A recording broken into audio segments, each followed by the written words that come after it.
So when we say capital budgeting, it's nothing, the word itself might be a little complex, but essentially in capital budgeting, what we are saying is that if there is a company and it has a certain amount of capital and it wants to invest in a project.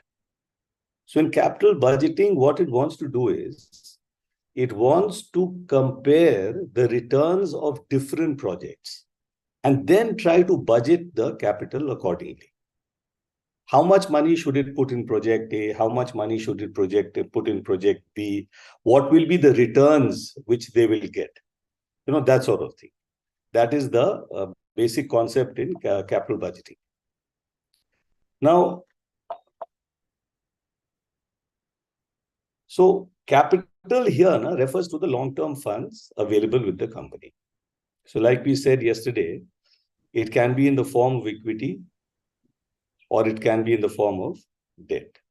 So equity, remember, was shares, where people hold shares of the company, and debt was where they borrow money.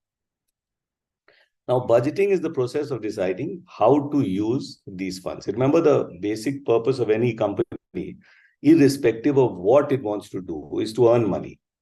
Ultimately, the objective is to earn profits. Now, to earn profits, it has to invest somewhere.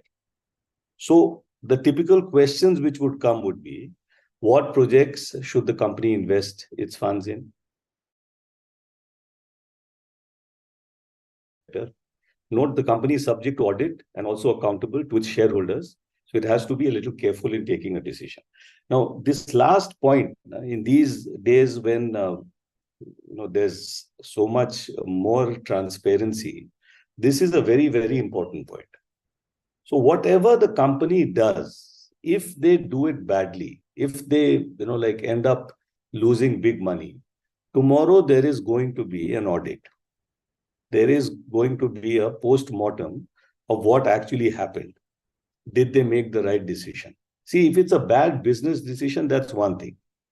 But is it something which they did deliberately, just so that maybe some directors can benefit? All these things are audited. So when they go for capital budgeting, it has to be a transparent process.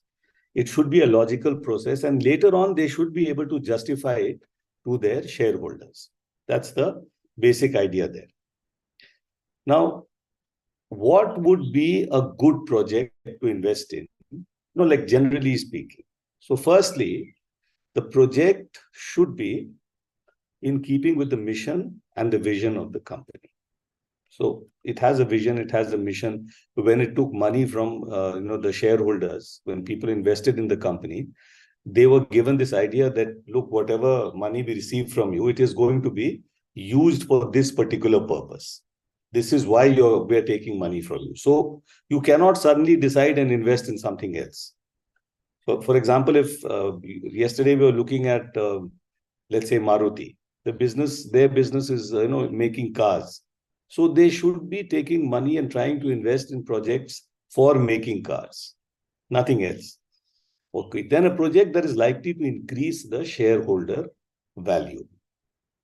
Now, when we speak of shareholder value, basically we are trying to say, suppose you buy a certain number of shares in a company. Let's say you buy 100 shares. What is the value that you are getting?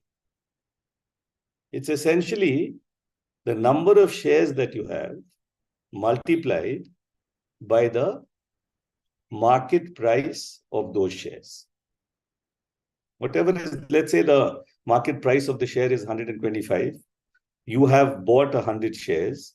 That essentially means that you have, the value for you is 12,500.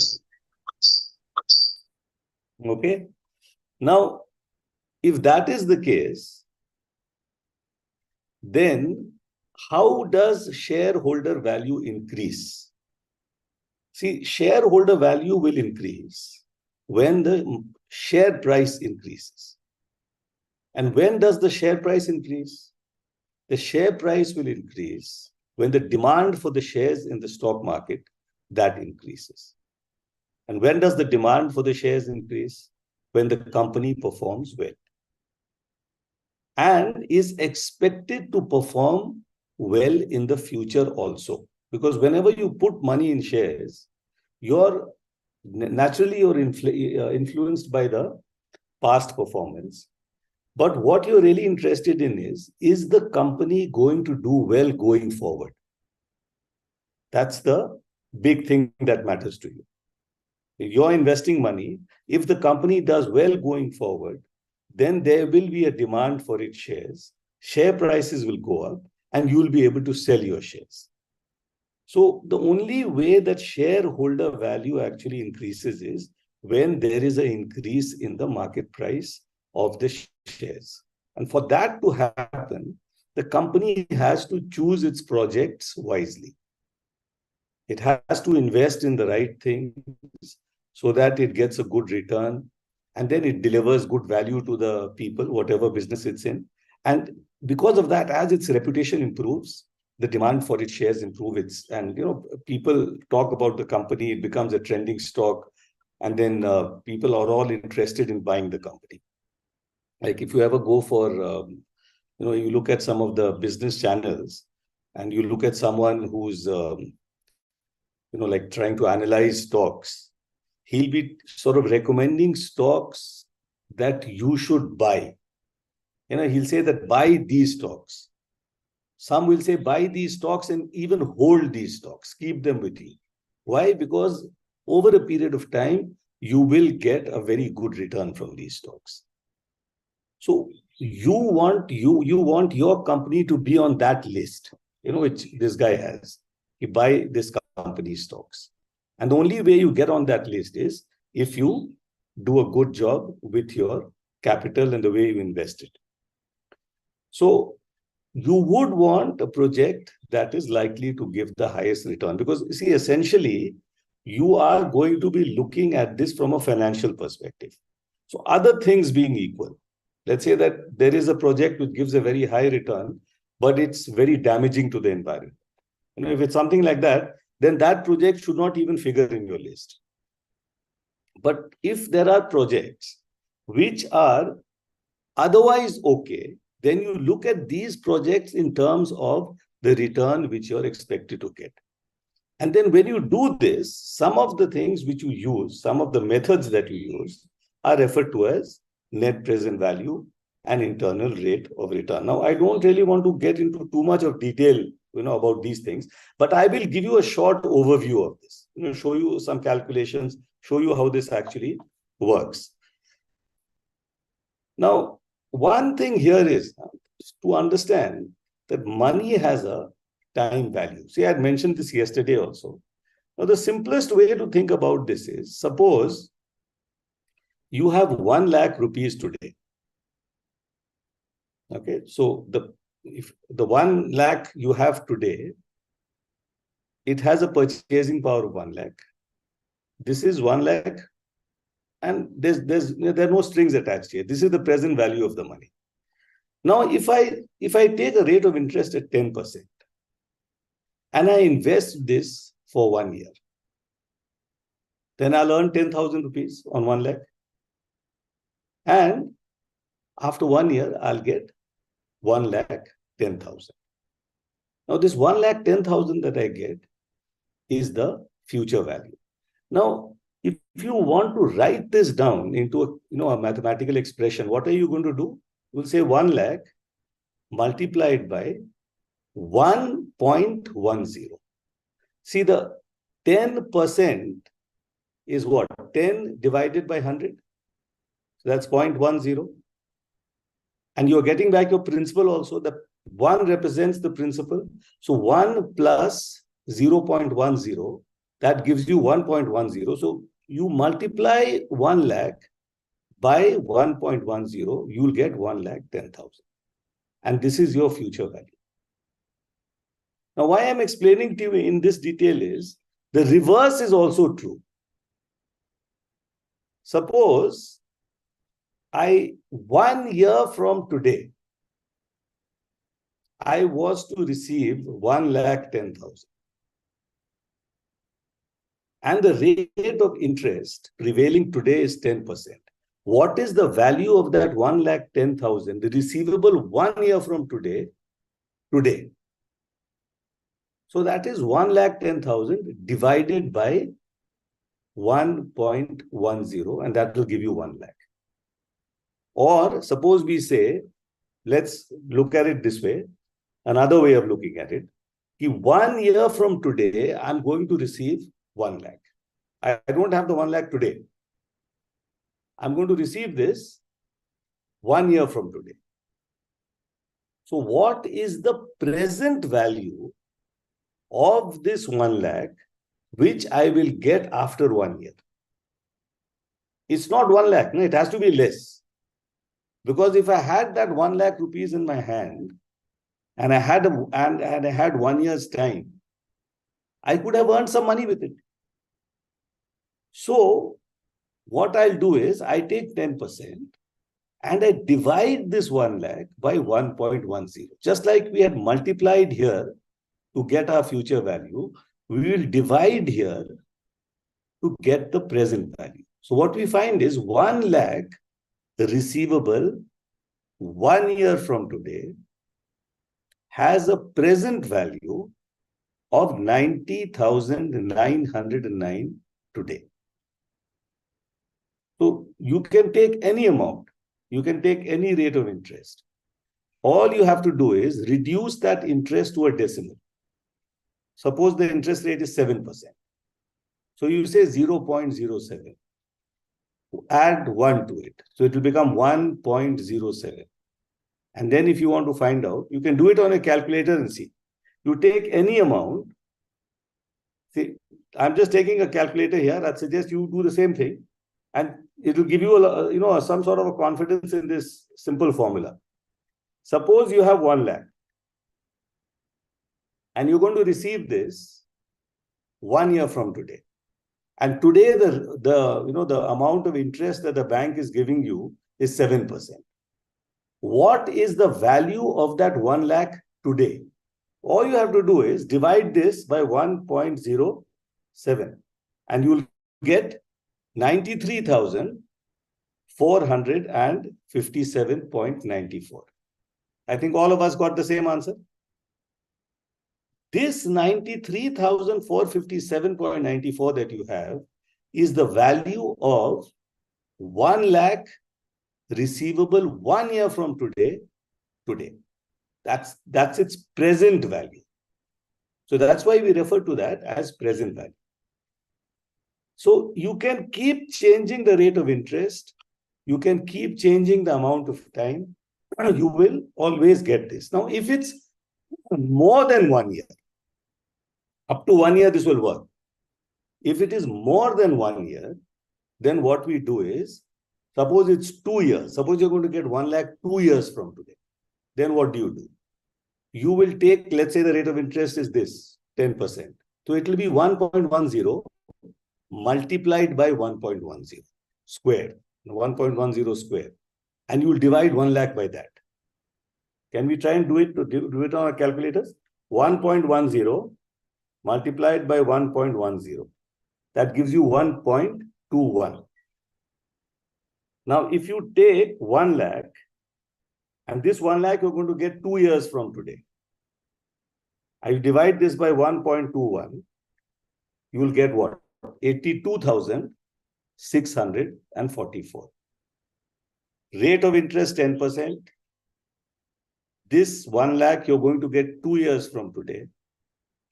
And the value of that today, the present value of that is 82,644.62. So whenever, let's say you take insurance and the guy tells you that, look, 5 years from today, you will get this huge amount. Remember that huge amount, if you want to see it in today's present value terms, you will have to divide it in this manner by the prevailing rate of interest. Just ask yourself this question. If you had that money in hand today and you invested it in a bank and the bank was paying you a certain amount of interest, look at the current rate of interest. Then what would the actual value of that thing receivable 5 years from today is discounted by the rate of interest. This is the word you use. And the discounting factor is 1 plus the rate of interest and the exponent, that means it to the times number of years. You get the point, all of you? Please, use this formula. It will help you to understand this concept of time value of money. Because money, the value of money is always linked with time. Normally, we tend to look at money always in terms of the present value, what the value it has today. But money has a value other than that also. It can be less if it is receivable in the future. And why I am stressing this is because this has a certain amount of relevance when we come to capital budgeting. Just remember this concept, what we did right now. So what we've done is, if we want to find out, just recapping, the value of a certain amount of money receivable in the future, we have to discount that amount. That means divide that amount by 1 plus the prevailing rate of interest in the market. Now, whenever we look at projects, we will always try to discount it in terms of the present. Deepti, you had put this, sir. Can you please explain the formula again? Is it clearer now? Can you just put a message here?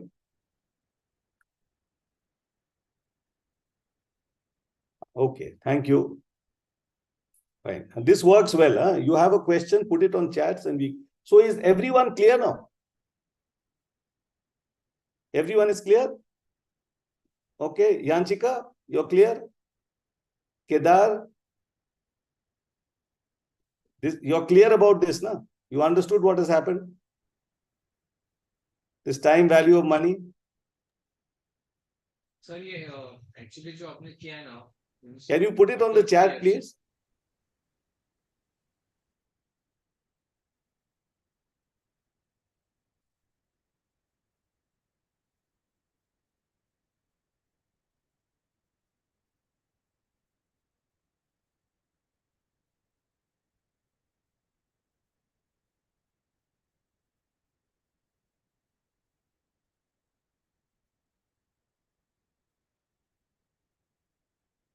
Okay, let's avoid this, this future value thing in Excel. We will not get into this right now. Okay. Kedar says that after 2 years calculation, you don't understand. Let's assume that the rate of interest is 10%. And essentially what I'm saying is 1 lakh rupees you're going to receive 2 years later. Let's say it's now 2024. You're going to receive it in 2026. Now, in this particular April 2026, you're going to receive it. The rate of interest is 10%. So see, I'm putting it on the chat. Huh? So it will be 1.10 multiplied by 1.10.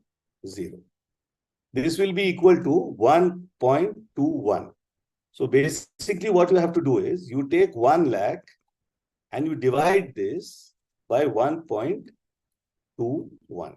And this will give you the, Kedar, do this calculation from chats.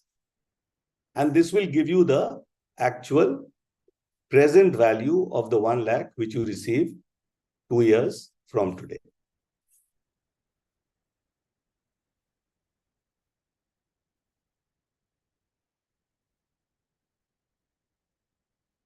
Remember, the concept is very simple. 1 represents the principal amount, the 1 lakh. The 0.10 represents the interest. So basically, it is 10 divided by 100. This is equal to 0.10. And to this, you are adding 1.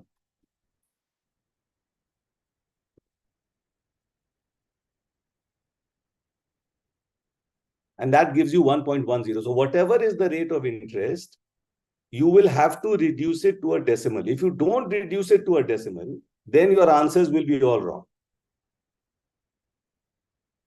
See, in any of these arithmetical calculations that you do, now, if you make one small slip, you will get the wrong answer.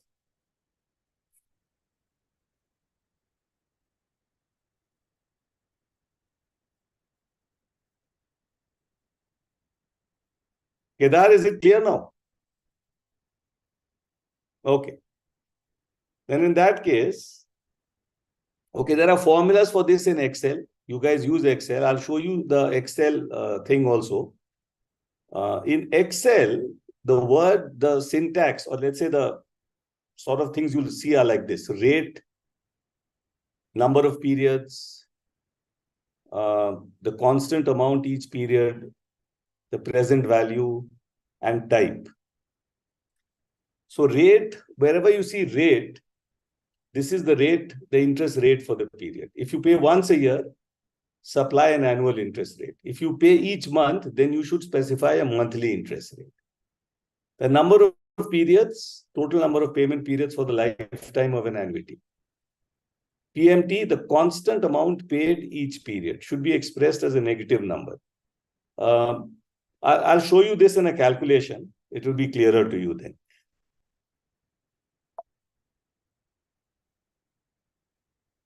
Okay, let's look at it here. Amount invested is 1 lakh. Rate of interest is 7%. Period of investment is 5 years. Okay. Now, compound interest. Simple interest is very simple. Huh? Simple interest is what? You just take the principal. We'll get to it. Let's look at the compound part. On an Excel sheet, if you just write these are the rows, these are the columns. So the amount of money that you have is 1 lakh. Now, for the formula, there is a requirement that you put a minus sign. Okay. Interest rate is 5%. You can write this as 0.05. Number of years is 5. And let's say that every year, the interest is compounded. That means, let's say it's 1 lakh, 5% means 5,000. So at the end of the first year, 5,000 is added to the principal, 1 lakh 5,000. In the next period, second year, it earns 5% interest. What is the principal now? 1 lakh 5,000. 1 lakh 5,000 earns 5% interest. Whatever that comes to, that is again added back to it. Third year, that amount, let's find out the exact amount.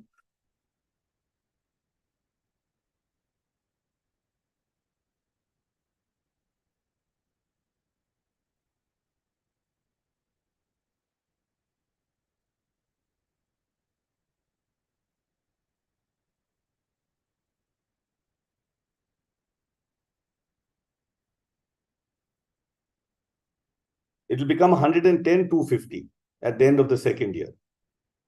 Now, if you again multiply this by 1.05, third year, it will become 1,15,762. You keep adding back the interest. That is the concept of compounding. Now, if you keep doing this for 5 years, the future value will be 1,28,243.20. How do you do this here? What is the Excel formula?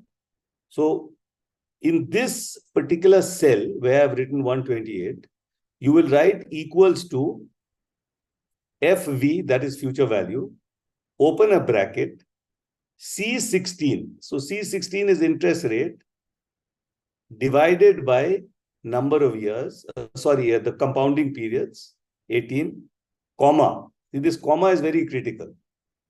C17, that is number of years, multiplied by the compounding periods, comma, then a 0, again comma, and then you just put C15, the present value. That means the amount you're investing today. If you put this expression there, you will get your future value automatically. The only thing is you cannot make a mistake with a bracket or a comma. But that's just a matter of being a little meticulous. If you do that, it is possible for you to calculate any number of compounding periods. So let's say that you have number of years is 5, and every 3 months, let's say it's getting compounded. And every 3 months, interest is added back to the principal. And for the next is on that increased amount. If that is the case, in 5 years, you will have 20 compounding periods. So if you have 20 compounding periods, all that you have to do is you write 20 out here. If you put 20 here, you will end up with the actual future value. If you, it's very simple on an Excel sheet. All you have to do is just copy this. After today's class, you take your laptop, open Excel, and just copy this into it. Fool around. Just remember this 5% here should be 0.05. Please remember this. Don't write 5%. This I've written just for you so that you get a clear idea about what that is. Write 0.05. Make sure you put a minus sign here. And then just copy this formula into that. Your column might be different.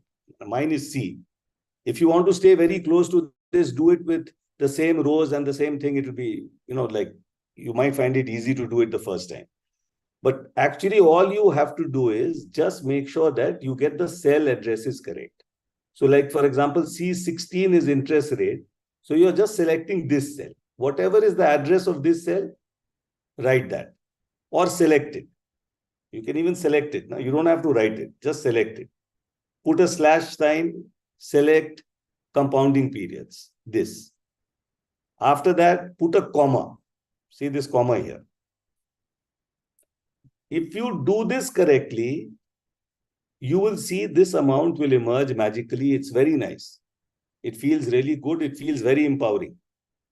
So whenever you invest in a bank, you can actually do this yourself. The other thing is that you can put, like decimal fractions here, 5.525, 5.52, whatever you want. It makes no difference to Excel.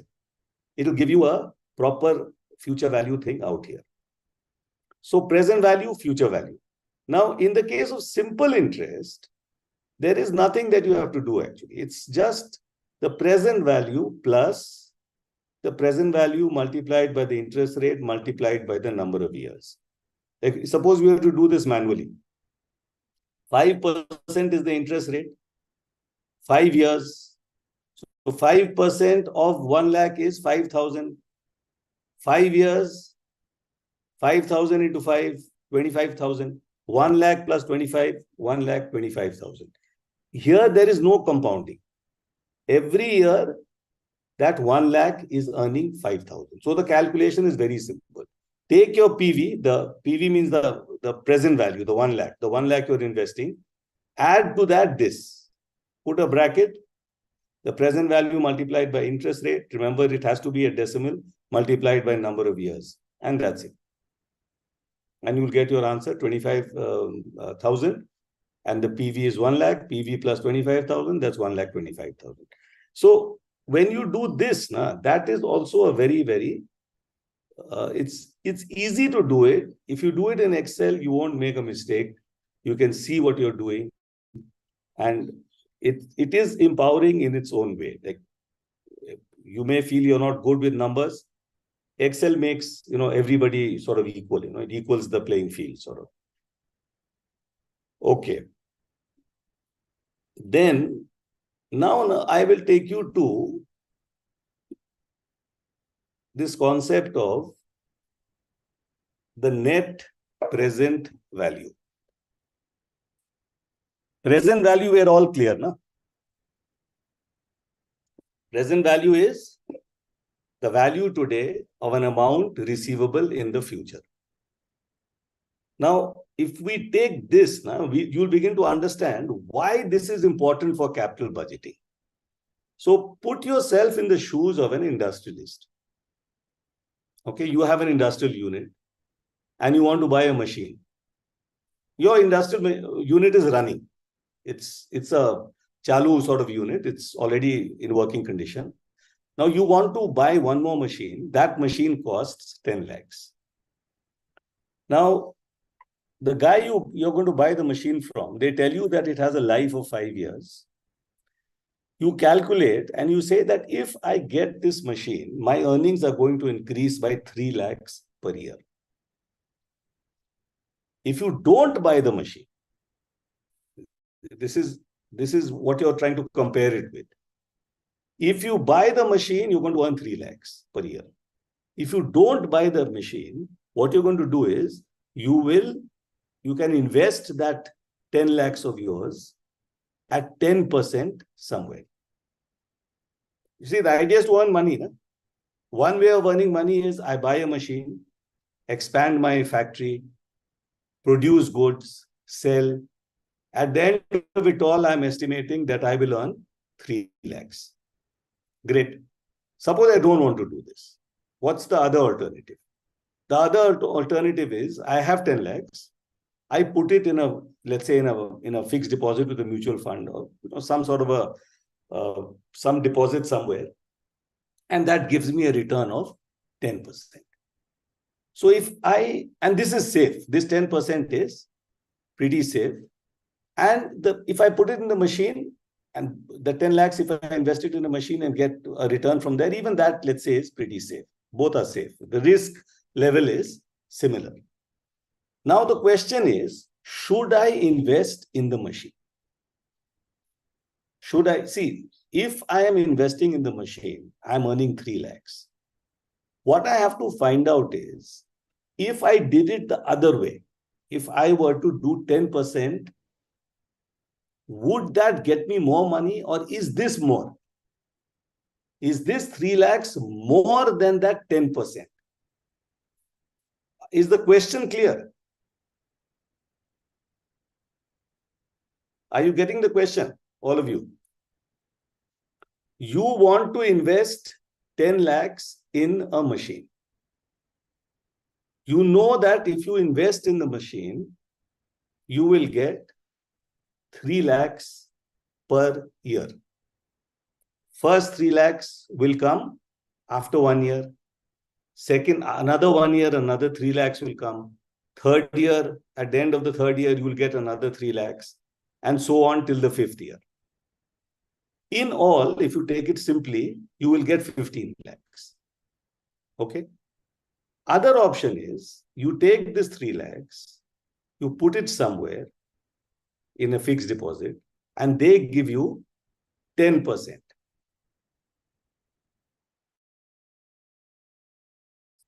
Is that better or is this better? Now, what did it tell you basically is the machine giving you more than 10% or not in terms of present value? See, that 15 lakhs which you're going to get, you investing 10, you're getting 3 lakhs per year. You'll say 5 years, I'll get 15 lakhs. But what is the present value of that 15 lakhs? See, the whole point in capital budgeting is not to get carried away by numbers which are receivable in the future. The idea is to reduce them to their present value. What is the value today? And then make a comparison. Okay, let's try to do this and see. Here's my 10 lakhs investment. I'm doing this manually, not Excel. In fact, you can copy this down on a paper also and do it. After the end of the first year, I get 3 lakhs. Okay, and my interest rate, remember, is 10%. Because I said that if I were to invest this money somewhere else, I would get 10%. Then, what is the value of these 3 lakhs today? According to what we learned, 1 lakh divided by 1.10, 3 lakhs divided by 1.10 gives me 2,72,727. Okay? You can try this on your calculator also. You will get this. Now, the second 3 lakhs I get is after 2 years. So what do? I will take 1.10, multiply it again by 1.10. What will I get? I'll get 1.21. Now, the value of that 3 lakhs receivable 2 years from today is 3 lakhs divided by 1.21 is equal to 2,47,934. Look at the way it's coming down. The money 3 lakhs which you got at the end of the first year was 2,72,000. At the end of the second year, the money you got becomes 2,47,000. At the end of the third year, what am I doing now? 1.21 again multiplied by 1.10. That's like 1.10 into 1.10 into 1.10. That gives me 1.331.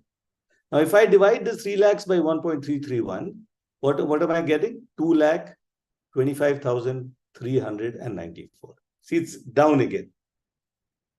Fourth year, I multiply that 1.104 times to the power 4. I get 1.4641. I divide 3 lakhs by this. I get 2,04,904.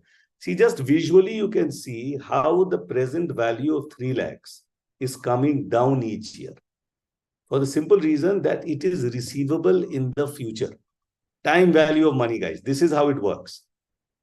Fifth year, 3 lakhs again. This time I'm multiplying 1.10 5 times by itself. What am I getting? 1.610551. I divide 3 lakhs by this. I get 1,86,276. So all these 5, if I now add all this, 227, 247, 225, 204, 186, I get 11,37,236. This is the total present value of all the amounts I am going to get in the future. This, if you reduce 10 lakhs from it, you will get your net present value. Net is basically to reduce the principal. You started off with 10. After 5 years, in present value terms, you got 11,37,230. Take that 10 lakh out, you're left with 137,236. It's a positive figure that you are earning more than 10%. What this is telling, if this figure is positive, this means you're earning more than 10% because you had discounted each year by 10%. And you're getting a figure higher than 10. Higher than, had this been exactly 10 lakhs, then I would have said that my return per annum is 10%. Since it's more than 10 lakhs, it is more than 10%, which means I have two options. If I invest in the machine, I end up earning 11,37,236, which is more than I could have earned had I invested at 10%.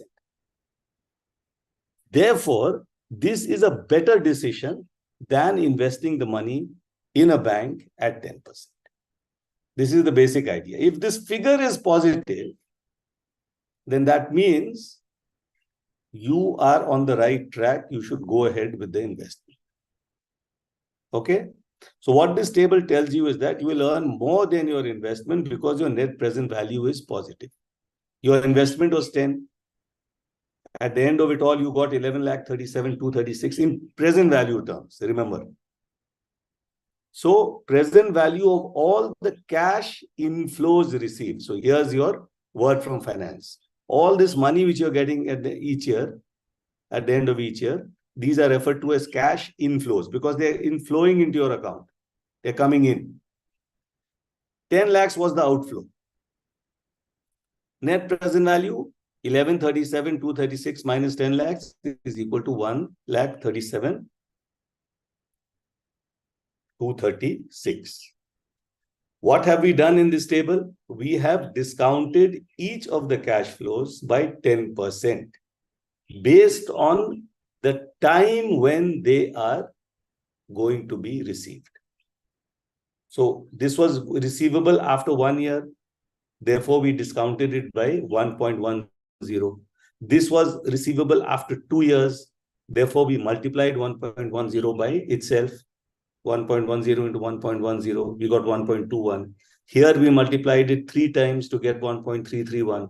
This money was coming after 4 years, so we multiplied it 4 times.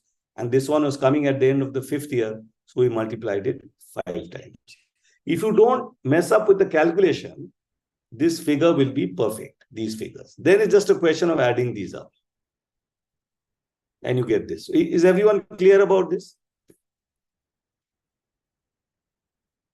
Basically, in capital budgeting, this is a very, very simplified way of showing it. But essentially, what the company has to do is to look at first make some estimates. What is my investment? What is the amount I will earn each year? 2. And what is my cost of capital? This 10% which you're getting, now, this is basically the amount, the cost of capital for the company. The capital which the company has, remember yesterday we said it had a cost. The equity has a cost, the bank loans have a cost. Whatever is your cost of capital, you have to earn more than that. See, otherwise, if you get capital at 10% and you earn 8%, you will be in a loss. Simple enough, na? Suppose you take a loan at 12% and the amount you're earning is only 10%. Loan is 12, you're earning 10. After some time, you're going to be in big trouble because your loan amount is going to be huge and your earnings are going to be less. That is exactly the dilemma the company faces. The company raises capital, it gets money. There is a cost to that money. What is the cost? It calculates. It says, let's say it's 10%. Any project it does has to be more than 10%. It has to give a return of more than 10%. That is why in this example, we have discounted all the future inflows by 10%. If the figure is positive, it means that the return is more than 10%. Okay, we won't get into the maths of this. Just remember this. Had this figure been exactly 10 lakhs, instead of 11 lakh 37, had it been exactly 10 lakhs, we are discounting by 10, that would mean that the return is exactly 10%. Since it's more than 10 lakhs, it means that the return is more than 10%. How much more than 10%? There is a formula to calculate that, and that the exact return which you're getting, that is referred to as the internal rate of return. And I'll show you the formula for that also. But is this basically clear? Because see, this is using the time value of money for something which is... Okay, Deepthi says it's clear. I hope everyone, that applies to everyone. Okay, Kedar, Debanjana, all yes. Okay, then I'm assuming that it's clear for all of you. So since that is the case, fine, we can go to the next part. But remember this is a very simple slide, but it's telling you a number of things. It's giving you an introduction to present value, to net present value. It is introducing a concept which will come in a little while, internal rate of return. And it is also telling you that a capital budgeting follows this process. Obviously, it's going to be much more complex today. But the basic principle is this. What will I get in the future? What is its present value today? And is that better than the cost of my capital? Is this return that I'm getting better than my cost? Because if I have to earn a profit, I have to have an internal rate of return which is higher than my cost. Okay.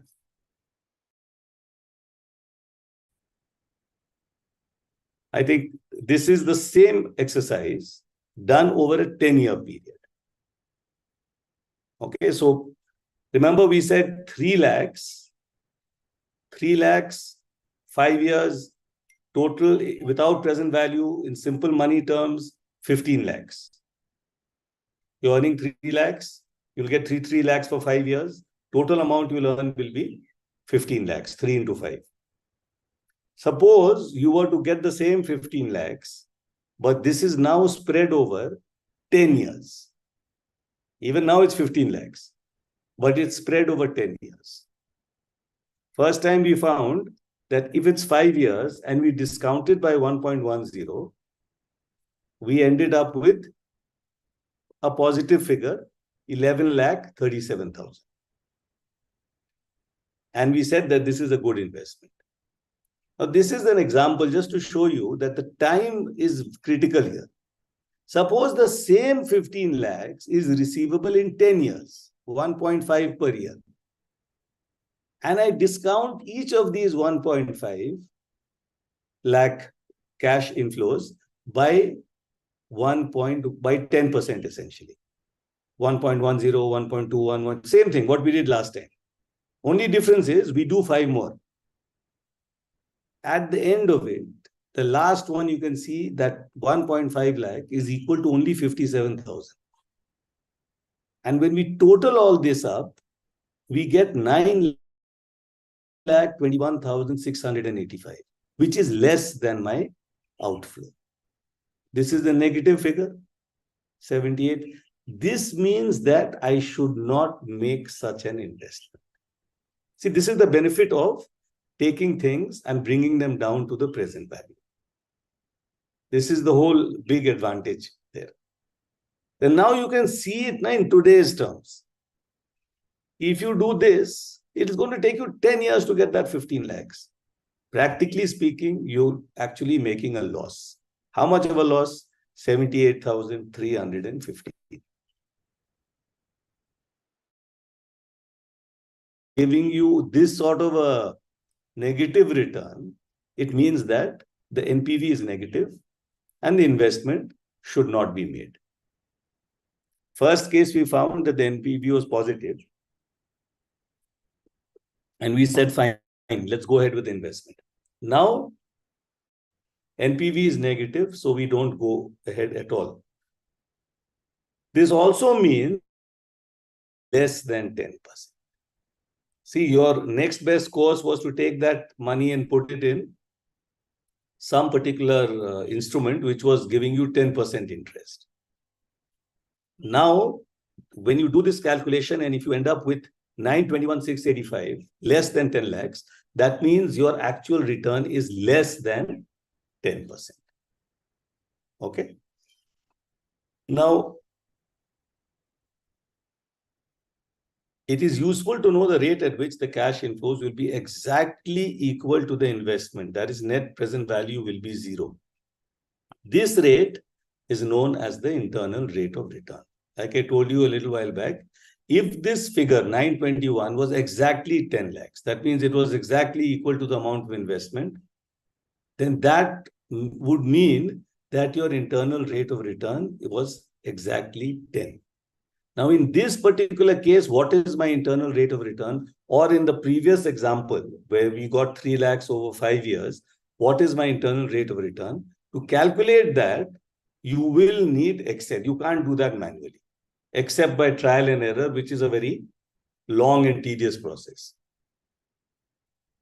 So calculating NPV in Excel. Now, suppose you were to do the same exercise in Excel. So we had 10 lakhs. I have simply removed the last 3 zeros.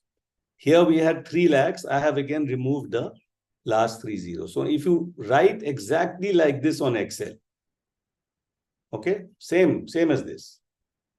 Amount invested, remember that minus sign, minus 1,000. Discount rate, here I've taken 11. Time periods, 1, 2, 3, 4, 5. These are the years. What am I getting at the end of the first year? 300. Second year, 300. Third year, 300. Fourth year, 300. Fifth year, 300. These are the inflows of cash. Now, I want to find out my NPV. What do? I simply put this formula equals to NPV, open brackets, take C3, choose this, put a comma, choose 11%, put a comma. Remember, the 11% is a decimal, 0.11. Then you just select this. C6 to G6. Drag your mouse, you know. Or if you're using a mouse, touchpad, just drag it till you cover all these. Then close the bracket. You do that, you'll get this 111.18. So what is this telling you? That if you invest 1,000 rupees and you get 3 lakhs per year for 5 years, in that case, your NPV, the total amount, those 15 lakhs that you received, discounted at 11%, is equal to 111.18.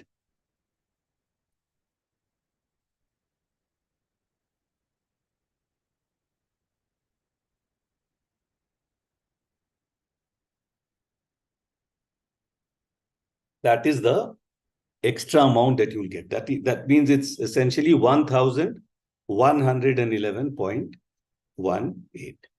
This is net present value. So this amount has been reduced. This 1,000 is reduced from this. So what is the total amount I actually earned? It was 1,111.18. What this tells you is it's a positive figure. Therefore, this sort of an investment is okay. Now, if you use this formula in Excel, you'll find that it's very, very easy to do it. And once again, you can fool around with these figures. It will give you, this NPV will come each time, and you'll know exactly what you're getting. Okay. Everyone clear? Okay.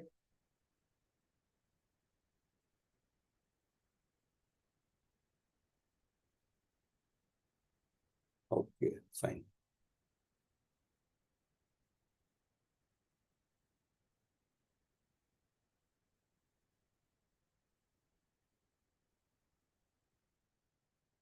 Okay, here now what I've done is I've taken the same example. Remember I said, what is the rate, interest rate, at which if you discount all the returns, you would get exactly 10 lakhs. So I found out the actual rate of, the internal rate of return on Excel. I found out it was 8.144. I took that and I discounted each of these 1,50,000 received over 10 years by 8.144% interest. So 8.144 is 0.08144. Add 1 to it, you get 1.08144. So here's your first one. So 1,50,000 divided by 1.08144, you get 1,38,704. You multiply this by itself, you'll get 1.16951. Again, divide 150 by this, you'll get this. Now, if you keep doing this till the end of the 10th year, and you add all the present values, you'll find that the total is exactly 10 lakhs. This means that if the NPV is 0, this means that this project is giving you a return of 8.144%. Remember, in the first two examples, we had one which was a positive figure. It meant it was more than 10. The second was a negative figure, which was less than 10. So the exact figure which we are looking at is 8.144. Why I did this here was, I wanted you to see that there is a rate where these two figures will be exactly equal. And that rate is the internal rate of return. Now, the internal rate of return cannot be shown to you like this, but it can be done on Excel. And there it's again a simple matter of equal to IRR, bracket open, select the range, and you get your answer. So Achha, look at this, the advantage here. The project has an internal rate of return of 8.144. If you want to invest, your cost of funds has to be less than this 8.14. This is the basic lesson for you if you are the managing director of the company and you're taking this decision. So for you, the point here is that you will have to make sure that you have a cost of fund which is less than this. If you're borrowing at a rate higher than 8.44 and you're earning only 8.144, you will always be in loss. So the whole idea in making money is that you borrow at less, earn more, and keep the profit for yourself. Okay. Now, here is the Excel calculation. Remember that first one, 10 lakhs, receivable after 5 years, 3 lakhs, 3 lakhs, 3 lakhs. Here, my formula is equal to IRR, and I select this range, this whole thing.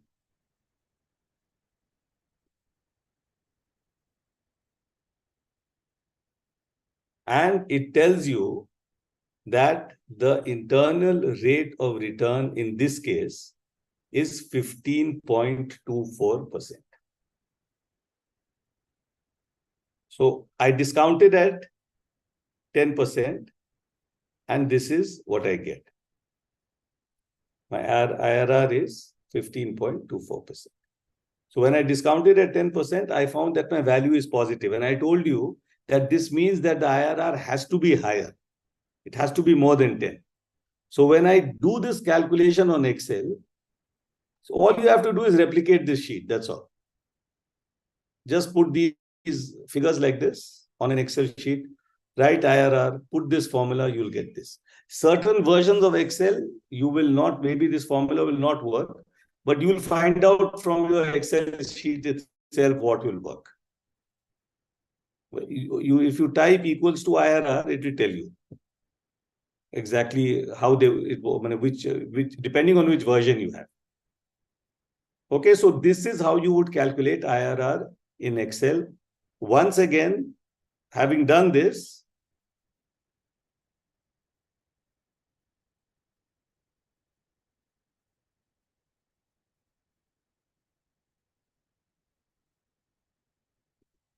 we don't need to do all this. We've already covered this.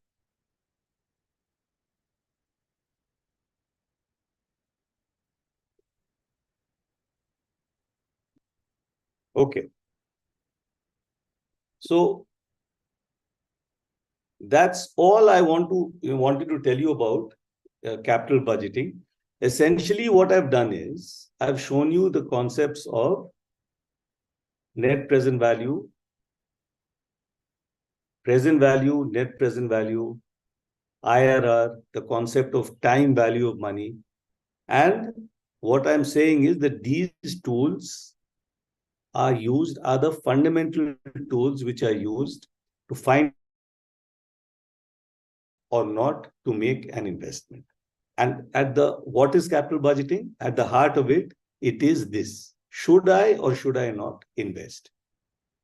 So that was the whole idea. Now, we look at something at the concept of risk and return.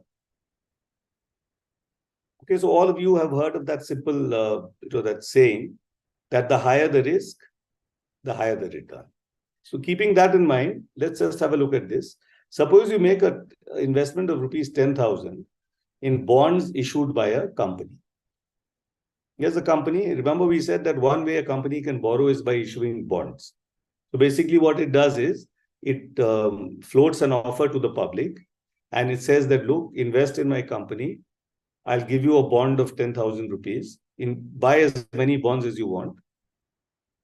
If you buy the bond, we'll give you a return of 10%. And at the end of so many years, we will return the original principal amount of 10,000 to you. This investment which you're making in our company, this is secured by the assets of the company. If for any reason my company tomorrow goes into liquidation, it collapses, then the assets which are there will be sold and the money will be returned to you. That is the deal which the company is giving you. So this is your investment. Now, is this taking into account the time value of money? Is this risk-free? So the point here is that it says that it will give you 10% return per annum. Basically, 10,000 rupees, 10% per annum means 1,000 every year. Now that you understand time value of money, if it's a 5-year bond, you know that you're going to receive 1,000 at the end of the first year, 1,000 at the end of the second year, at the end of the third year, fourth year, and fifth year, 5,000 in all. But now, am I actually receiving 5,000 in present value terms? You know what present value is now? You know that if this 10,000 rupees, if you put it in your bank today, they'll probably give you a 7% interest on it.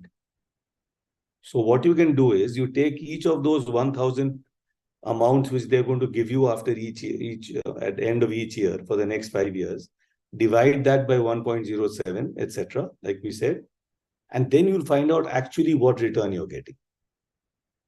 So then it will be in terms of time value of money. Right now, they're just telling you we'll give you 10%. That is in present value terms, today's terms. But you're not getting it, like that. You're getting it 5 years later. So if you reduce that to its present value, you'll find you're getting much less. Now, the next question is it risk-free?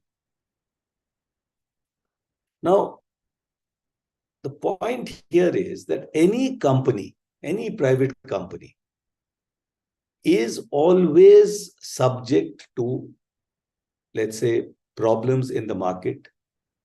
Its own business model can, go out of line, be in trouble for some reason. Its sales can drop, its profits can drop. See, even a big company like Adani, look at the amount of trouble it had last year when that Hindenburg report came, accusing it of essentially fraud. And its share values dropped, but it managed to get through that. The point I'm trying to make is all companies face different types of risks. So investment in a company is never risk-free.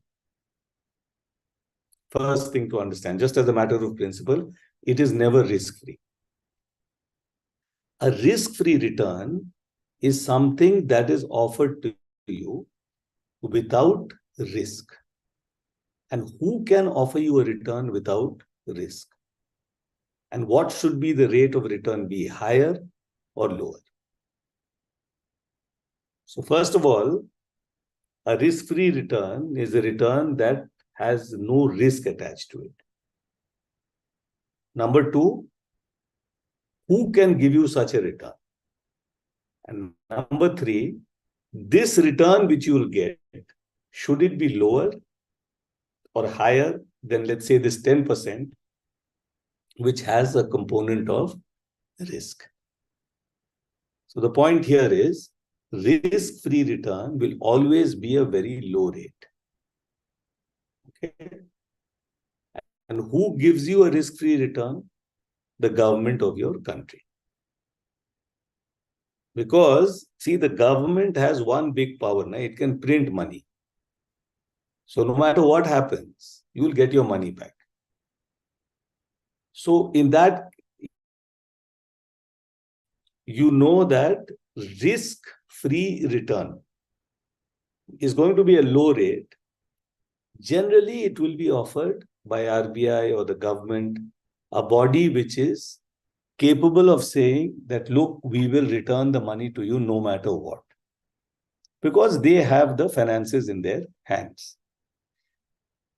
So a government, if it issues a bond today and it offers 7%, this 7% is considered to be a risk-free rate of return.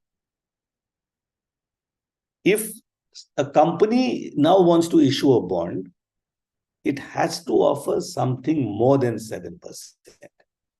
Because when you invest in that company, you are also investing in the risks of that company. If that company tomorrow goes under, your money is in trouble. Therefore, it has to offer more than 7%. Otherwise, why wouldn't you just put your money in the 7% risk-free bond?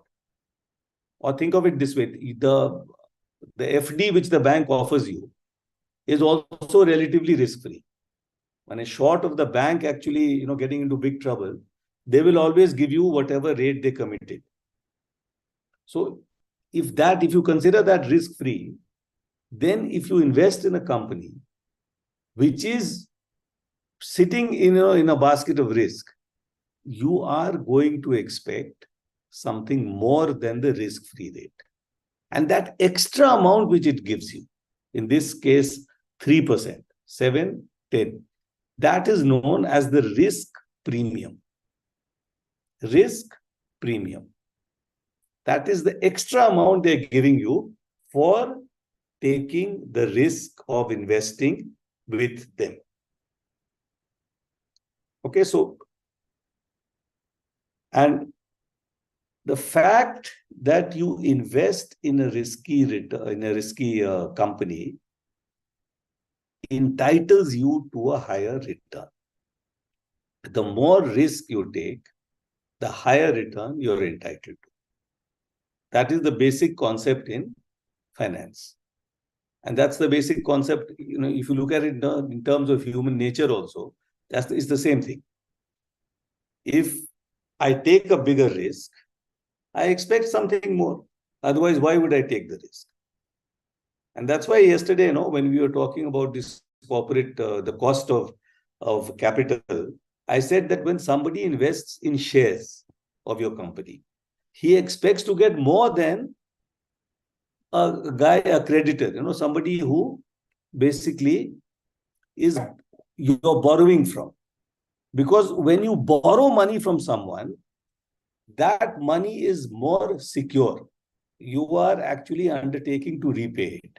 But in the case of a share, the risk is higher because there is no undertaking on the part of the company to repay that share. All it's telling you is that, look, we are going to use your money wisely. We are going to make a lot of money and we'll give you good dividends for it. And the shareholder value will increase. And as a shareholder, you will get more value. But the risk is there. And therefore, you should get more. So companies offer you a higher rate of return for the higher risk you take. Okay. So just remember this point, risk return. If you're taking a higher risk, you're entitled to a higher return. And basically the higher return that you get is the risk-free rate plus the risk premium. That's one simple point. I guess it's not very complex. I'm sure all of you have understood that. And I'm just introducing these two new words, risk-free rate and risk premium. And also telling you that risk-free rate is generally the rate at which government bonds are offered. Risk-free rate 7, risk premium 3, rate of return 10.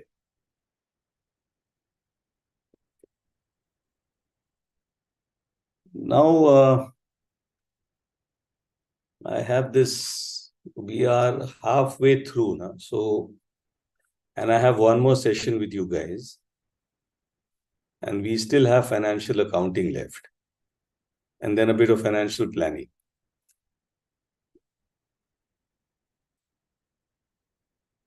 This is not particularly important. Let's I think we can. I'll be sending this to you. So you can have a look at this. This is nothing complex. This is very simple, actually. I'm just talking about the concept of an annuity. The calculation is simple. It basically means that when you get a fixed amount every year for a specified number of years. So let's say you deposit rupees 1 lakh with an investment company and they promise to pay you rupees 10,000 every year for 10 years. Then this 10,000 rupees is an annuity. Or let's say a landlord gives you a flat for rent. You pay 1 lakh per year as rent. This is an annuity. So you're paying 1 lakh per year. As long as you stay in that flat, you'll pay 1 lakh. It's a 4-year lease agreement. For 4 years, you're going to pay 1 lakh. From the landlord's point of view, that 1 lakh you're paying is an annuity. If you invest that 1 lakh and somebody promises to pay you 10,000 every year for 10 years, from your point of view, that 10,000 rupees is an annuity.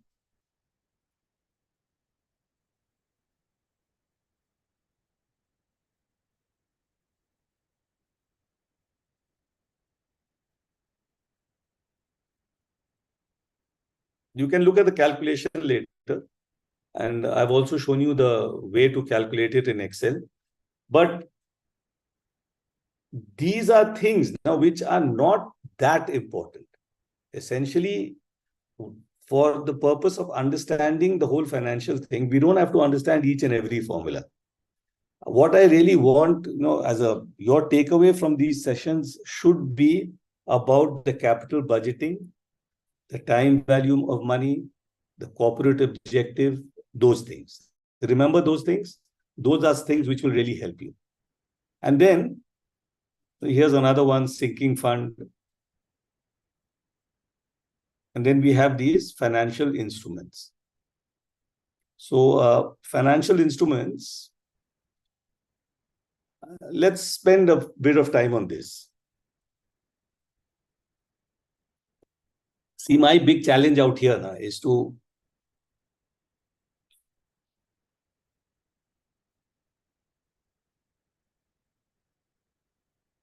No, Kedar, that is wrong. It means the amount we have paid in advance, we call annuity. No, it is the interest you earn on your investment. See, if you invest 1 lakh and you get rupees 10,000 every year for 10 years, the 10,000 is your annuity. After 10 years, you will get back the rupees 1.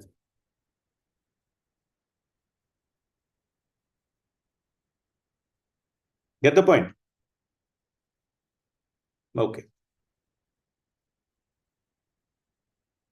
Now, let's just have a quick look at these different financial instruments. So we've talked about equity shares. We can talk about this: equity shares, preference shares, bonds, and debentures. Equity share, you already have an idea, but we'll have a look at that. Debt instrument, bonds and debentures. In any debt instrument, now when we say debt, the relationship between the holder of the instrument and the company is that of a creditor and borrower. Suppose you buy a bond issued by a company. When you buy that bond, the company is telling you, is giving you a piece of paper, or it's giving you a digital entry in your demat account, whichever, in which they are promising to pay you a certain amount of interest every year. And apart from that, return the principal amount to you at the end of a given period of time. So the company is basically borrowing from you. If the company is the borrower, you are the creditor. Okay? And that instrument, which is an instrument of debt, it shows that the company is in debt to you. So since the company is in debt to you, you are the creditor, the company is your debtor. Those are the words which go along with this. Now, bonds and debentures are same in nature. basically they are all debt instruments. So a debt instrument is issued for a specified period of time. 5 years, 6. It's not open-ended. There will always be a specified period of time. Interest will be paid after specified periods. It will tell you that every 6 months, normally it's 6 months, we will pay you interest. So let's say they are promising you 7% per year. That means every 6 months, they will give you half of 7%, 3.5%. Like that. The principal sum is paid back to you at the end of the period. So the company that issues the instrument must secure the bonds by setting aside some of its property for the purpose. If the bond is not paid, then the company will have to sell the property and repay the bondholders from the proceeds of the sale. So to make the creditor feel better and to feel secure, what the company does is it will demarcate some particular property. Let's say it takes a factory building and it says, look, this entire factory, we are keeping this aside for you. In case we are unable to return the money to you after 5 years, 6 years, 7 years, whatever is the period of the bond, this factory will be sold in the open market and the value of that factory will be used, the sale proceeds will be used to repay all of you. So it is secured by the assets of the company. The factory which is kept is referred to as security. When we speak about it, we say that the bond is secured by the assets of the company.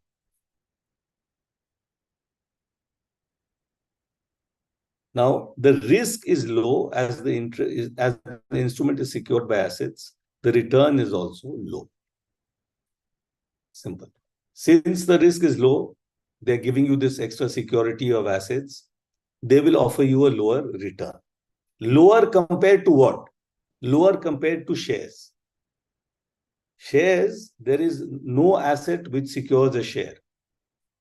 Therefore, in the case of shares, your risk is higher. Therefore, you will expect a higher return. Equity is also known as common stock. Equity is also known as common stock.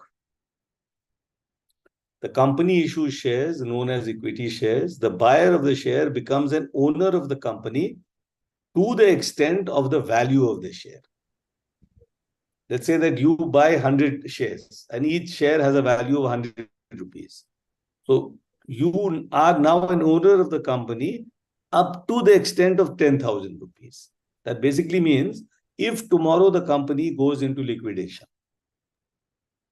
and the assets of the company have to be sold to satisfy the claims of all its creditors and its shareholders, then your claim will be for 10,000 rupees.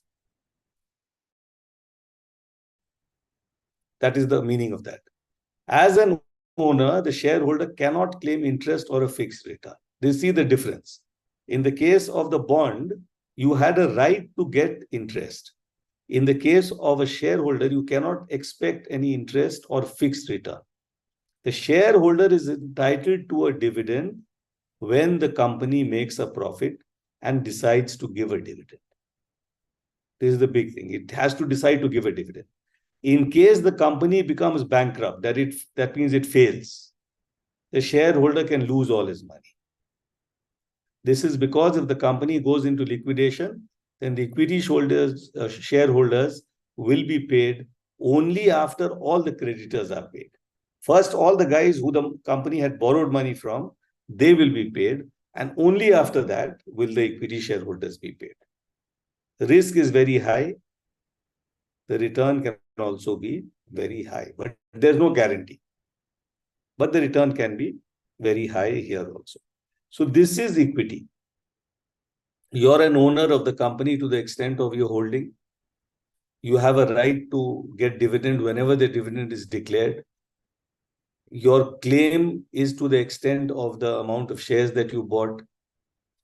And you are, as an owner, you take undertake the same risks as the promoters of the company. If the company does well, you do well. If the company does badly, you do badly. But remember, it's a limited liability. Your liability is limited to the extent of your shareholding. Remember, yesterday we said this concept of limited liability. So remember that point. So the shareholder can sell his shares in the stock market whenever he so desires. Company will not buy back the shares. There are cases of buyback, but that's a different thing. Normal circumstances, company is never going to buy back your shares. They have no responsibility to return your money to you. You want your money back, you find someone else who's willing to buy the share and you sell it to him. What right does the shareholder have? He has a right to vote.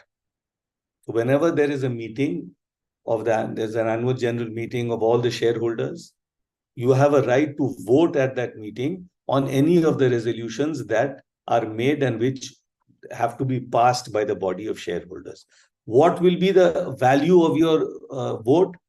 The value of your vote will depend on the amount of shares you have in the company. If you have 10 shares, your value is up to that amount. If somebody has 100, the value will be higher. If you are a bond holder of the company, that means the company has borrowed from you, no matter what extent, even if you're a big banker and the company has borrowed hundreds of crores from you, you do not have the right to vote. You cannot in any way influence the direction of the company. But as a shareholder, you have a right to vote. That's one of the rights you have, apart from the right to get a dividend when it is declared, apart from like making good money when the company does well, etc., etc. Then there is a special category of shares known as preference shares. As you can see, the word preference is there. So this is a slightly different category from the normal equity share. It's just like an equity share. A preference shareholder is also a shareholder of the company. But there are one or two features here which makes it slightly closer to a debt instrument. So basically, the preference shareholder is entitled to a fixed dividend. If the company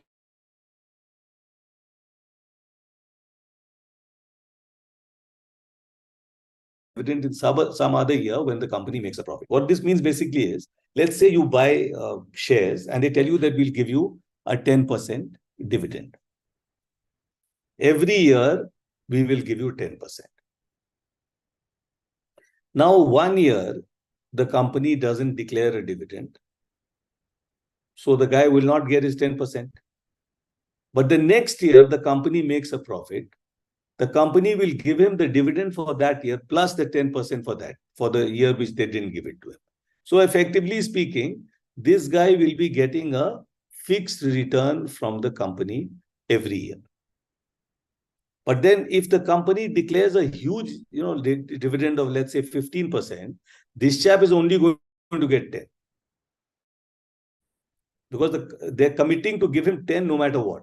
So to that extent, it is similar to a bond where the interest rate is fixed. So this is another category of share. If the company goes into liquidation, that means the company goes bankrupt, its assets have to be sold, a liquidator is appointed, he begins selling the assets of the company. In that particular case, the preference shareholder has a claim to get his investment back after the debt instrument holders are paid. So he will get preference in getting his claim back compared with the other equity shareholders. First, the debt instrument guys will get paid, the creditors, the bankers, the bond holders, debenture holders and all. After that, the preference shareholders will get paid. And after these guys are paid, then the equity shareholders will get paid.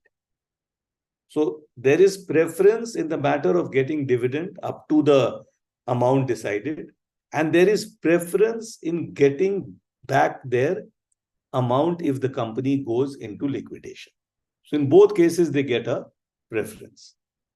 So this is about all we will touch as far as this the financial management section is concerned.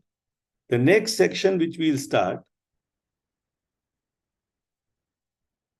is on financial statements, the financial accounting part.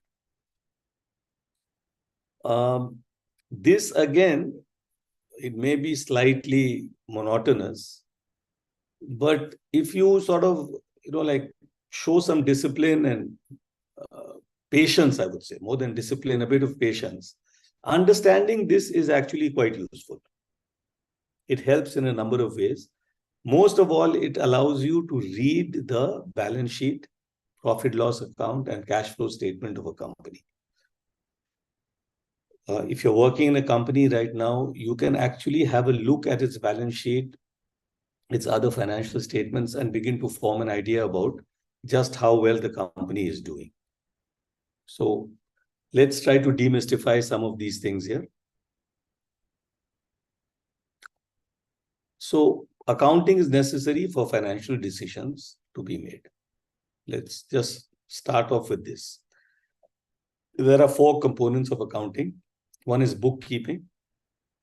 So each and every financial record that you have is generally arranged into books. Like you have a sales book, you have a purchases book.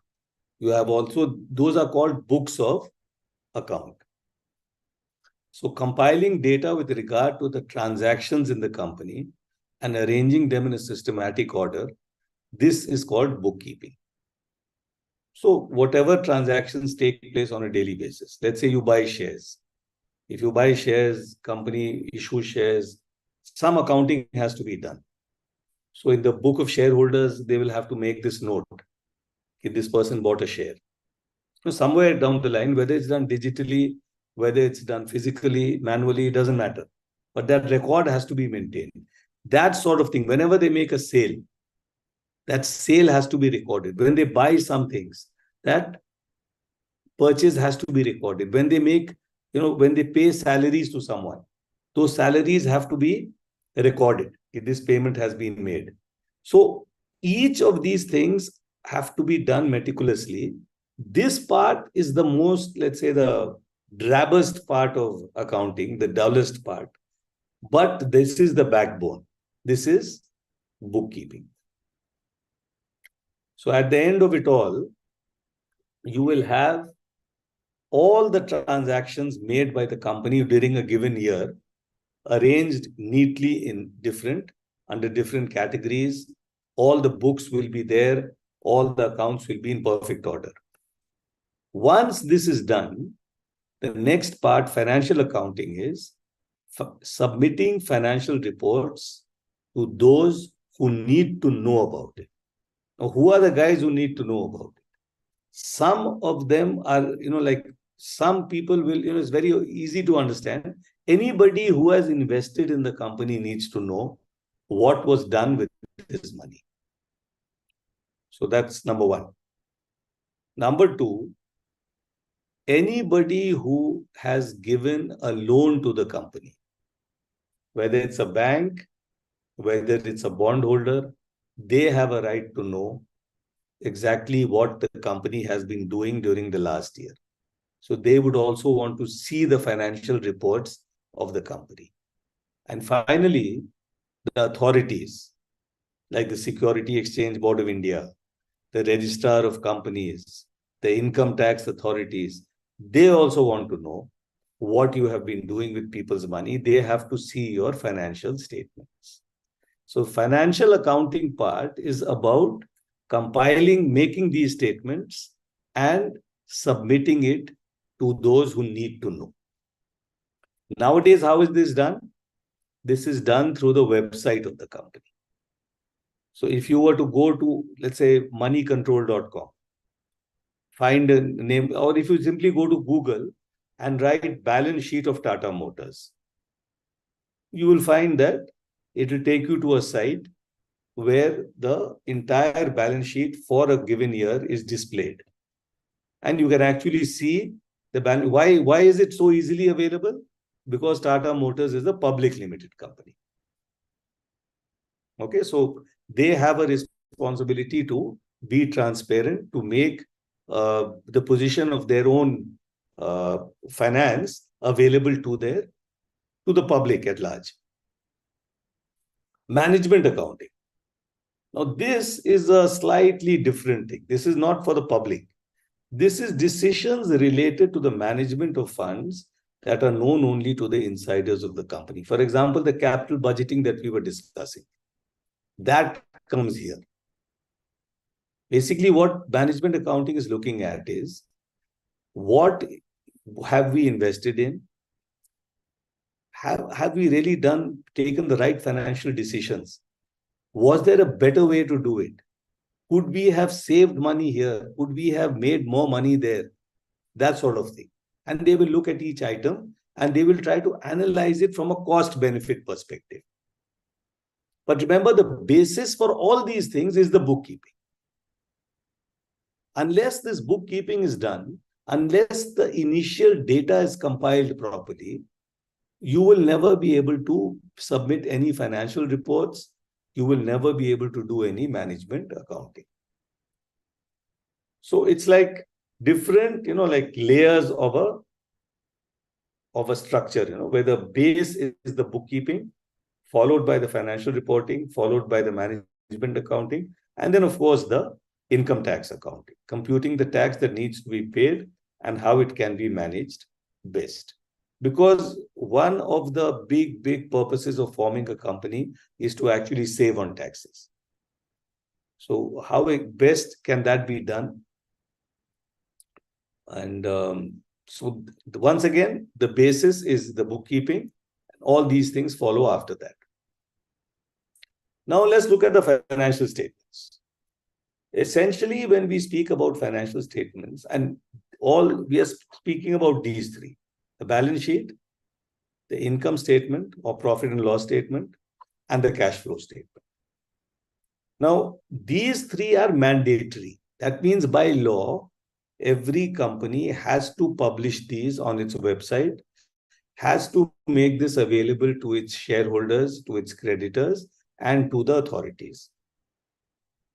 The registrar of companies, SEBI, income tax, whichever authority demands it, these are the mandatory ones. These have to be audited. That means it's not possible for the company to simply make any financial statement and get away with it. There are auditors who are independent of the company, who have a right to come and look at each and every transaction, look at the quality of assets of the company, to look at the integrity of figures. Whatever is written there, if the company is saying that we have spent so much, let's say 5 crore rupees on a machine, the auditor would want to actually come and see the receipts. Did you actually pay 5 crores for that machine? Where is that machine? If you say that your stocks today are worth 10 crores, where are these stocks? Can we see these raw materials? Can we see these finished goods? Each and every statement that you make in your balance sheet and in the income statement or profit and loss statement, all these things have to be checked by an auditor. And when the auditor checks, at the end of it, under the seal of the auditor's company, they certify that, to the best of our knowledge and belief, all the statements, all the figures given in these financial statements are correct. You get the point? So when you see these financial statements, you should believe that these have been audited and therefore are reliable, unless the auditor himself is part of a cover-up. But why would the auditor want to do that? Because the moment he does that, gets caught, he's blacklisted, his business is gone. Okay, so these are some of the things you must remember out here. These are not simply made by the company, but they are statements which are prepared very meticulously and which are then audited, which are checked. Okay. Now let's look at some very simple things here. What is the difference between expenditure and expense? So profit is equal to income minus expenditure. No. Profit is equal to income minus expenses. Technical point here. Expenditure is of two types. There is expenditure on buying assets, and there are expenses. So assets are for items that are used to generate income, like a machine, a computer, a software, something which, when you use that, you will earn revenue. If you have a machine, you use it, you will produce something, you will sell it. And when you sell it, you'll earn revenue. So one part of the outflows, the expenditure that you make, is on buying assets, which will help you to earn revenue. The other thing is for items that are consumed. The salaries that you pay, the raw material that you buy, the petrol costs, the telecom costs, the mobile costs, each and everything, the tools that you buy, the spares, stuff which are all consumed on a day-to-day basis. So when we are looking at profit, we are not looking at the outflow, let's say the expenditure made on buying the factory. We are looking at what expenses were incurred in running the factory. Remember in the beginning, yesterday when we started, I showed you that there are some recurring expenses. That is what the profit and loss account looks at. Income minus these recurring expenses. See, expenditure that has been made for creating an asset. Let's say you spend 10 crores on buying a factory building and putting in machines and all. It's not logical to assume that you're going to earn more than 10 crores in the first year. Obviously, this 10 crores will give you a return of maybe 1 crore per year or something. Remember, even in our capital budgeting example, we said that if you invest 10 lakhs, you get 3 lakhs per year. You won't get 10 lakhs back in the first year. So if you were to use that 10 lakhs as an expense, and then say that from my income, I'm going to minus 10 lakhs plus all the other expenses, your company will always be in loss. So for the purpose of accounting, you're only looking at those expenses that have been incurred on the recurring day-to-day expenses of running your company. That's the difference. So please remember that. The balance sheet has two components. There are liabilities and there are assets. Okay. Then the profit and loss account has two components. There is income, there is expenses. Okay. From an accounting perspective, assets are debit balances, expenses are debit balances, liabilities and income are credit balances. Okay. Then liabilities represent sources of funds. Whenever you get money, you are creating a liability for your company, because sometime in the future, you will have to return it in one form or the other. The asset is an application of funds. That means, what are you doing with the money? The money that you got, how are you spending it? What are you actually creating? And the asset that you have typically is something which will be used to create something which can be sold and earn revenue for the company. Okay? This is just a general thing on expenses, expenditure, expense and all. Now let's have a look at the balance sheet. So the balance sheet is a statement of assets and liabilities as on the last day of the financial year. See, it shows you the position of the company, not for the full year, but as on that day. This is the position of the company as on 31st of March, 2024, 2025, whatever. It is a snapshot of the company on one day. It always balances. The accounting equation, assets is equal to outside liabilities plus owner's equity. We can understand the terms later, but for the moment, what you need to understand is that the two sides will always balance. You cannot have a situation where it doesn't balance. What are assets? Assets are resources that help the company to generate revenue in the future. Like the machine, like let's say even a laptop, which you're using properly. Give examples of assets. How do we fund assets? We fund assets from liabilities. Examples of assets, machine, equipment. Purpose, generate revenue.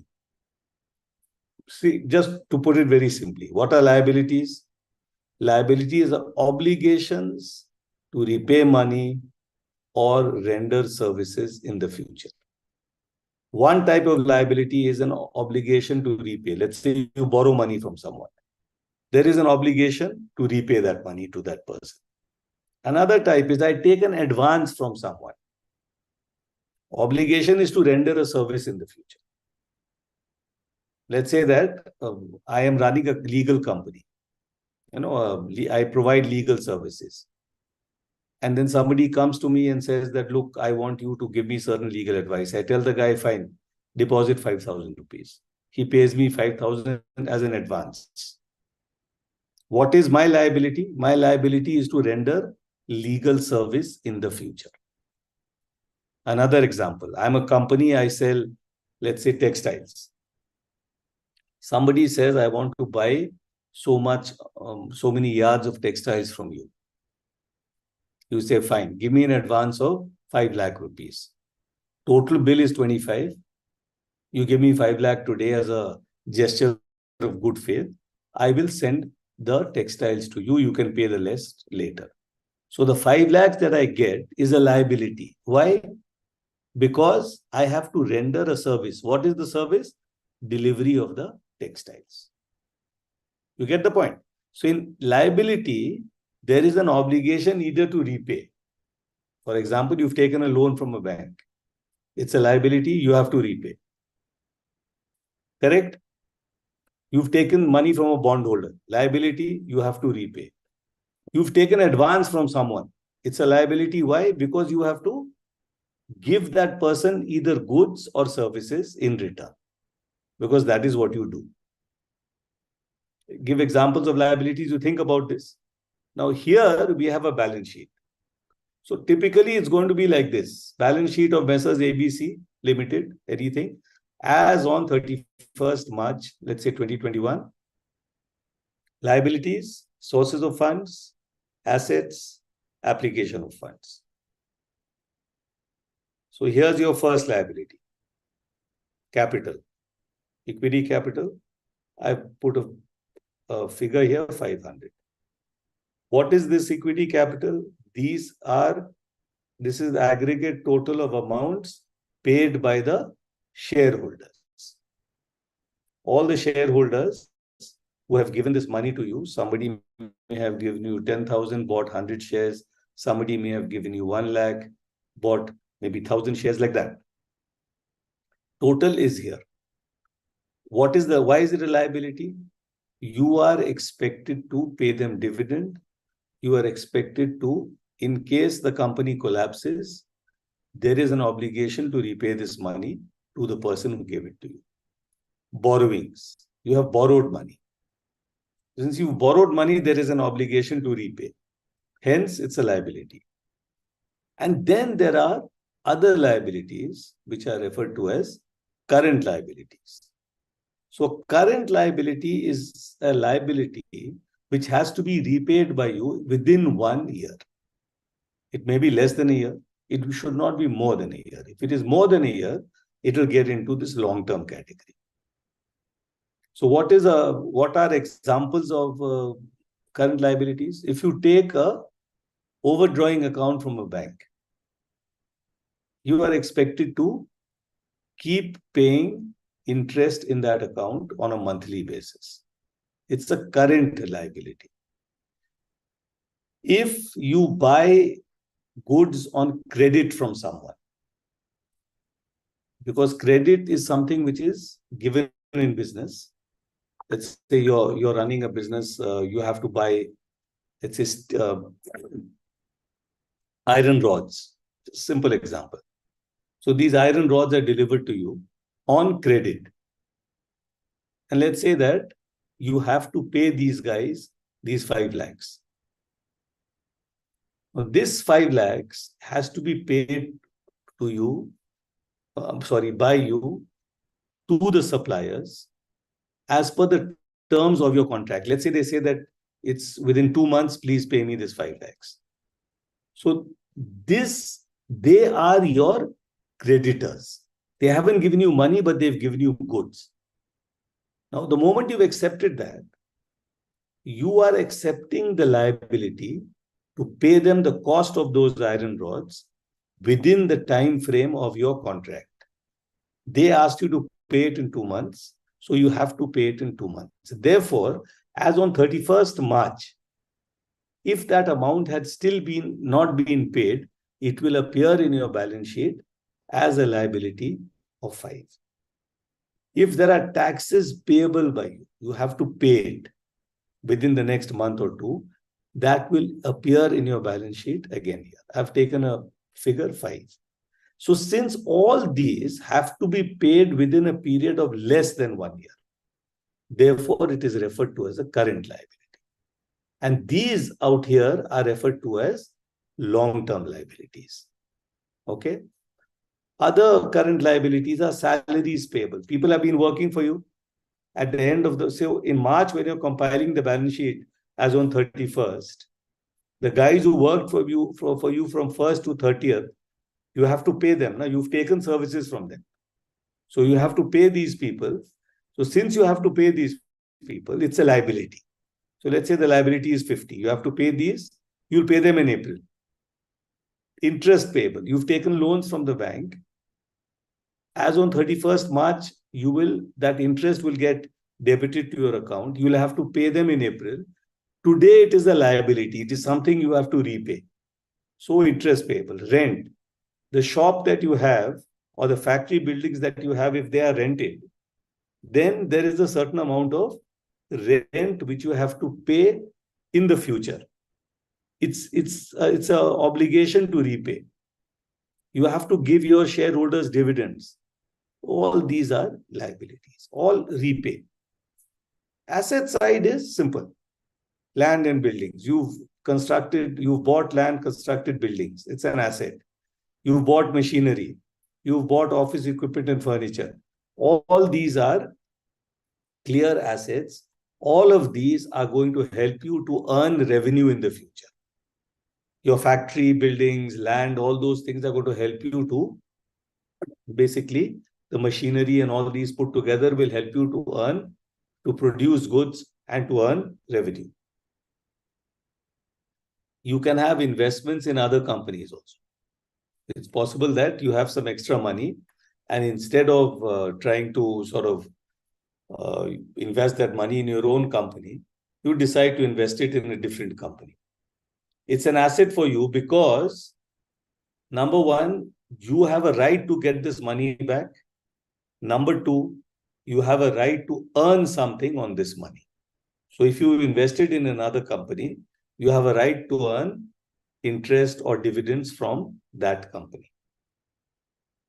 Then there are current assets. That means you have a right to, these things can be converted into cash within 1 year. First of all, there's cash itself. It's already cash. Cash means physical cash or in the bank. The word used is cash. Inventory is the stock of goods that you have, the finished goods, the raw materials, work in process, all that. That's That's one part. Then bills receivable. You have sold goods to someone on credit. You also, just like you got credit here, you sold goods on credit. Generally in business, all sales are not cash sales. Sales are made on credit also. That means you are actually delivering the goods without receiving anything, except a commitment by the buyer to pay you the money after a certain period of time. A contract is drawn up. As per that contract, this person will be paying this money to you, let's say at the end of 2 months. So this is receivable. You're going to receive this. Since it is receivable, it is an asset. Tax fund receivable, same thing, it's receivable, so it's an asset. And at the end of it, you total it, you should get the same figures, both sides. So this is a simple balance sheet. The idea was to give you some, like a little bit of a perspective on what a balance sheet is, how it is arranged. This is arranged essentially in a T form. As you can see, this is a T. Left, right. It can also be arranged vertically, like this. First, the liabilities, space, then below that, the assets. It can be done like that. So we will essentially stop here today. It's already 8 o'clock. We'll stop, and I hope this has been of some use to all of you. And I hope it wasn't very boring. Today's lecture, I think we went through topics which are not by definition very interesting topics, capital budgeting and time value of money. But I think all of you have been very patient. You've been with me, listened, interacted through the chat. Tragedy, we don't speak to each other, but definitely I enjoyed giving that lecture. I hope you people enjoyed it, gained a little from it. So we'll end this session here, and we'll meet for the last session next Saturday. Okay. Good night, everyone.